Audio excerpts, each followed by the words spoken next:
네, 안녕하세요. 강 선생입니다. 오늘은 좀 재밌는 이야기를 드리려고 합니다. 요즘 이제 SNS에서 이제 꽤 퍼지고 있는 글 중에 하나가 뭐냐면, 뭐, 대학 졸업장이 의미가 없다. 혹은 뭐, 대학 졸업해도 고등학교 졸업하고 바로 취업하신 분들보다 뭐, 투자의 효율성이 떨어진다. 뭐, 학원 보내는 것보다는 그 돈 모아가지고 뭐, 주식 투자를 하면 된다. 이런 글 보시고 좀 혹하신 분들이 되게 많을 것 같다.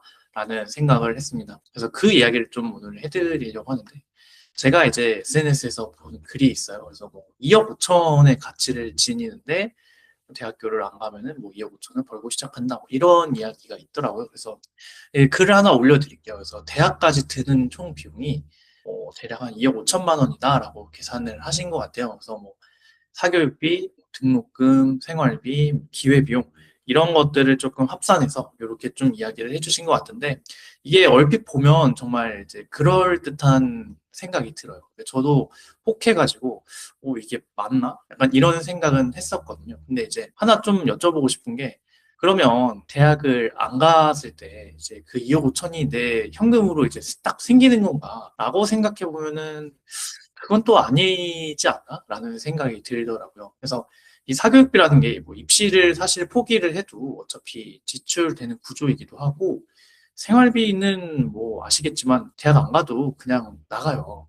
기회비용이라는 건 또 당연하게도 어느 선택이든 발생하는 거고 이 계산 자체가 뭐 대학을 진학하는 비용이 아니라 그냥 이 대학 진학부터 이제 성인이 될 때까지 그리고 사회에 진출하기 전까지 그 비용을 좀 대학을 들어간다라고 해서 이제 비용을 좀 전가한 게 아닌가라는 생각을 해요. 그래서 이건 좀 경제나 혹은 뭐 주식 투자하시는 분들이 많이 이야기를 하시는데 투자의 ROI를 이야기를 하시는데 이러려면 좀 비교 대상이 있어요.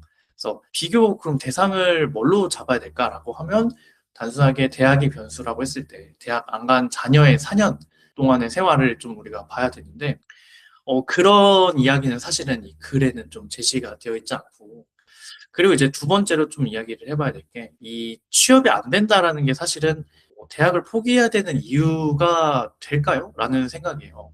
이 글 자체가 이제 핵심 논리가 뭐냐면 뭐 대학 나와도 이게 취업 자체가 좀 안 되니까 그러니까 이제 대학 갈 필요 없다 이렇게 얘기를 하는 건데 이게 조금 잘 생각해 보면 이 지금은 대학교 나와도 그렇고 뭐 석사 나와도 그렇고 박사 나와도 취업이 어려운 건 사실이에요. 그리고 취업이 쉬웠던 때는 사실은 제가 봤을 때 없었습니다. 한국에는 취업이 쉬웠던 데가 없었어요, 일단. 그리고 이제 이런 어려운 취업 시장에서 그러면 대학을 안 나왔다고 해서 혹은 뭐 2억 5천의 창업 자금이 있다고 해서 그러면은 돈 벌기가 조금 더 쉬울까요? 그거는 아니라고 생각을 해요. 기본적으로 우리나라에서 좁은 나라에 좀 인적 집약적인 혹은 뭐 제조업 기반의 그러니까 저희는 어떻게 보면은 사실 취업하려고 대학을 간다라고 이야기하시는 분도 계시지만 그렇게 이제 그런 전제를 가지고 생각을 해봤을 때도 한국 노동시장 자체가 좀 구조적으로 좀 학력 기반의 어떤 필터링이 좀 존재하긴 해요. 뭐 대기업 공채를 할 때, 뭐 지원 자격 자체에서도 기본적으로 4년제 졸업하신 분들, 혹은 뭐 4년제 졸업 이상인 경우가 좀 대부분이고 중견기업도 마찬가지예요. 이 학벌주의를 비판하는 거는 제가 봤을 때 얼마든지 해도 되는데 이런 구조가 바뀌기 전까지 우리가 살아가야 되는 이 세계에서는 지금 이 구조에 대해서 어느 정도 편승하는 수밖에 없다라고 생각을 합니다. 그래서 우리 자녀가 내 이 구조를 뭔가 혁파를 하거나 아니면 다른 나라를 가거나 아니면 정말 되게 크리에이티브한 무엇인가를 하려면 대학이 필수는 아니다라고는 말씀드릴 수 있는데 그런 것들이 뾰족하게 정해져 있지 않은 지금의 시기에서는 대학을 가는 게 어느 정도 목표가 되어야 된다라고 저는 생각을 해요. 그래서 이런 분들이 많이 이야기하시는 게 뭐냐면 뭐 해외에서는 대학 안 가고 창업해서 뭐 성공한 사례 이런 거를 자주 이야기하세요. 근데 이런 케이스들 해외에서도 정말 이런 분들이 많아요. 뭐 대학을 안 갔거나 혹은 뭐 중학교, 고등학교 졸업 출신이거나 근데 그런 분들도 있고 우리나라에서도 그런 케이스 정말 많이 있습니다. 많이 있는데 대부분의 사람들이 생각하는 대부분의 사람들이 하고 있는 것과는 좀 다른 노선을 아주 어릴 적부터 생각을 하거나 아주 좀 뭔가의 모종의 이유를 가지고 뭔가 터닝 포인트가 있어서 그렇게 하고 있었던 분들인데 좀 대중의 시선에서 제 영상을 보시는 분들이 제가 생각했을 때는 범인이다라고 생각을 해요. 이제 좀 뭔가 엄청 특별하거나 그러지는 않고 그래도 표준의 혹은 평균적인 이런 삶을 살아가시는 혹은 살아가시려는 분들이 저는 많을 것 같다라고 생각을 하는데 이런 부분에 있어서 사실 조금 이게 들어맞기가 어렵다라고 생각을 해요. 우리나라에서 우리가 이제 학벌이라는 거, 대학교라는 거는 이 단순하게 좀 배움의 증표라기보다는 요즘에는 좀 채용 시장의 어느 정도 입장권이다, 좀 시작한 단계다라고 생각을 할 수 있는 거고, 뭔가 대기업, 뭐 중견기업, 뭔가 그래도 어느 정도 이름 있는 회사에 들어가기 위해서는 이런 것들이 없다고 하면은 들어가기가 조금 더 힘들지 않을까라고 생각을 해요. 세 번째로는 대학 교육의 질 자체, 그리고 대학 진학과는 사실은 제가 봤을 때 조금 무관한 포인트가 있어요. 그래서 이 글에서도 어떤 얘기를 하냐면 이 뭐 경영학과를 나와도 뭐 회계 장부도 잘 못 쓰고 에비타라는 값도 모르고 이제 뜻도 모른다라고 이야기를 하시는데 그래서 저도 그런 부분에 있어서는 분명히 교수님은 어떤 과목에서 알려주셨지만 이거를 기억을 못하고 응용하지 못하는 그런 부분도 있을 수는 있어요. 근데 이런 것들 때문에 그래서 대학 가지 마라라고 이어지기는 조금 어렵다라는 거죠. 뭐 예를 들어서 좀 극단적이긴 하지만 병원에 밥이 없다고 해가지고 우리가 아픈데 병원에 안 가는 건 아니죠.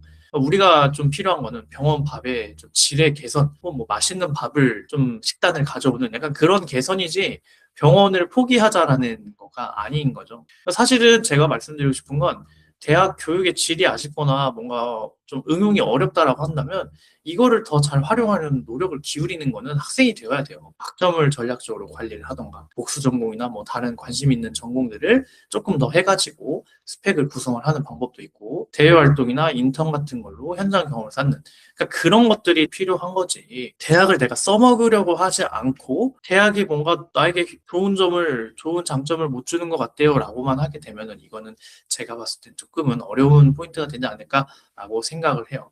그러니까 절대적으로 교육의 질이 낮은 거는 학생이 바꿀 수가 없어요. 근데 제가 생각했을 때 우리나라가 교육의 질이 그렇게 낮은 것도 아니고 이 안에서 어떻게 움직이는지는 결국 학생이 결정할 수 있는 거기 때문에 이런 부분은 충분히 극복할 수 있다라고 저는 생각을 합니다. 그래서 이제 학부모님께는 제가 어떤 말씀을 드릴 수 있냐면 SNS에는 이런 글들이 계속 올라올 거예요. 자극적이고 어떻게 보면 좀 납득이 되는 그런 부분들이 좀 많이 쓰여 있기도 해요. 그래서 뭐 학원 성적 잘 안 나오면 뭐 학교 성적 잘 안 나오면 그걸로 이제 뭐 S&P 500이나 뭐 나스닥을 사가지고 이런 투자를 빨리 집행을 시켜줘서 돈을 그냥 벌어주는 게 좋다. 혹은 뭐 대학교 안 가고 그 돈으로 뭐 다른 거 사업이라든지 다른 것 좀 하는 게 좋다. 이렇게 좀 이야기를 하실 수는 있는 거는 맞는데 이렇게 글을 쓰시는 분들이 뭐 사실 뭐 내 자녀의 뭐 4년 후를 좀 책임져 주시는 건 좀 아니라고 생각을 해요. 뭐 어떻게 보면 대학이라는 것 자체도 생각을 하는 방법 혹은 그 안에서의 인적 인프라 혹은 동문 등등 여러 인프라들을 누리는 포인트도 있기 때문에 이런 것들을 누리지 못해서 내가 어떻게 보면 좀 기회비용을 날리는 부분들에 대해서는 좀 옆에서 지켜보거나 책임을 져주시는 건 아니거든요. 그래서 이런 것들은 좀 냉철하게 확인을 좀 해주셔야 되고 지금 우리나라에서도 인서울 대학의 이제 졸업장 이런 거는 아직 건재하다라고 저는 생각을 해요. 물론 이제 이거가 100%는 아니고 학생이 생각하는 것, 뭐 혹은 다른 경험했던 것, 혹은 다른 스펙들 이런 것들이 좀 가미가 되어야 되는 건 맞는데 이제 제가 방금 말씀드린 게 이제 대학이 뭐 만능이다 이렇게 말씀드리는 건 아니고 이게 우리가 잘 생각해 보면 이 안 가도 된다, 안 해도 된다라는 얘기는 대안이 있을 때만 그게 효력을 발휘할 수 있는 거예요. 그래서 우리가 생각했을 때 그 대안을 구체적으로 제시를 할 수 있냐, 혹은 그런 방법이